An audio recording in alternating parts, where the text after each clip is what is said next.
Until the End of Time, Tupac's legendary song that is just riddled with mythology layered upon mythology. It's very significant in its symbolism and has become an expression of ancient archetypes. The warrior, the prophet, the martyr, and the trickster, all colliding in this persona of a black man who is surviving Babylon. So let's take a look at this very classic song. And he starts this right off the bat with its echoes of Osiris, Christ, and Prometheus, this sacrifice, this martyr. Perhaps I was addicted to the dark side. Somewhere inside my childhood, witnessed my heart die.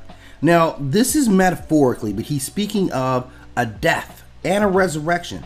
This music is all about a cycle of loss, of betrayal, and of rebirth. His lyrics reflect his prediction of his own downfall and seeking eternal remembrance. This is mirroring Christ's mythos of one who suffers to awaken others. He's like Prometheus in a sense. He brings the fire, which is truth, to the people and is punished by the system. In Prometheus' case, it's the gods for what he does.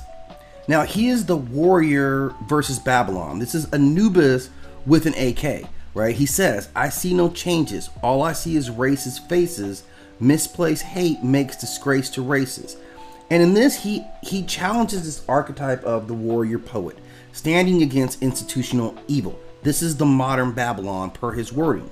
He's not just fighting for survival, but justice. And like Anubis, who judges Ma'at, he weighs the sins of society while carrying the trauma of the underworld. This is ghetto life as it is reflected. His survival is mythic. He is Gilgamesh wrestling with immortality. He knows that he cannot defeat death, but he immortalizes himself in verse. This is the way that he would live through resurrection. Now, this is the eternal soul and rebirth things, which is a phoenix metaphor. Maybe it's a thug in me, heaven and Hennessy.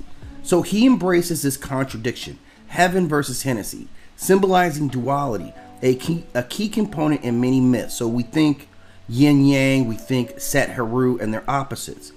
He positions himself as someone who lives on through spirit, and his songs become his book of the dead, so to speak, his book of coming forth by day.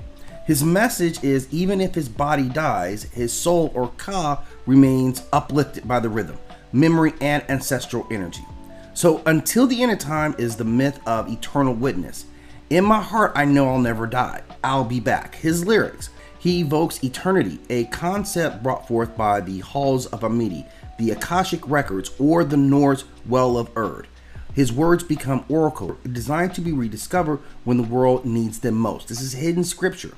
He frames himself as a recurring myth, a cosmic truth teller returning as needed, like Heru reborn in the age of injustice. He is a living myth in the making, a composite of rebel judges, the fallen angels, the wounded kings, the underworld. The until the end of time is his sacred text, a prophecy, a curse, and a plea carved in this collective souls of hip-hop. This is him rewriting myth, his own narrative, speaking of concepts beyond the world of hip-hop that make us think about the afterlife, that make us think about damnation or praise, and the return to the one safe space for your soul. So he is speaking heavy themes in this music. I wanted to point out where these themes draw from as we look at more hip-hop and some of the crossover with mythology.